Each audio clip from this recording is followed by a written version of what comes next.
बहुचर्चित गजपति जिला पारलाखेमुंडी एससीपी सौम्य रंजन महापात्र मृत्यु मामला आज को प्राय 50 दिन हो सारे मृत्यु पछरु परदा उठिपर यही विषय तदंत भार प्रथमे गजपतिर पुलिस आउ तापरे क्राइम ब्रांच को दिया जाइथिबा बेले क्राइम ब्रांच घटनार तदंत जारी रखिछन्ति। क्राइम ब्रांच को दिया जिबा परे तदंतकारी माने घटनास्थल में तदंत करने सह डीएफ ममता पंडा ऋषिया समेत प्राय 14 जन को जेरा रखिछन्ति। आज सौम्यों परिवार लोक बयान रेकर्ड पाई बालेश्वर जिला खैरा ब्लॉक बेगुनिया ग्राम जाई पहुंचि। क्राइम ब्रांच डीएसपी ज्ञानरंजन मिश्र विषय रे एक 4 जणिया टीम बेगुनिया बसस्थल में पहुंची सौम्यों बाबा अभिराम माँ तुलसी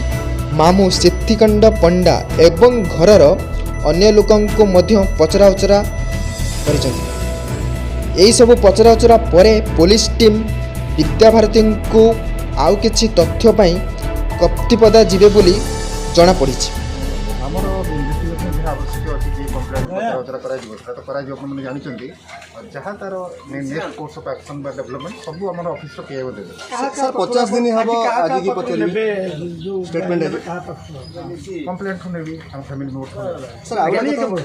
सेटा बोला पर पछिरा आपन पछिरा सर आपण पत्रिका रखितले आज निर्देश आसले विद्याभारती पचरा जिवो ना आज विद्याभारती पचरा जिवो आपन पीआई उठन नेबी आगे जो आपण कहथिले निर्देश आसले तदन करा जो किए से निर्देश देबे चापर अछंती आपण से बिषय टिकु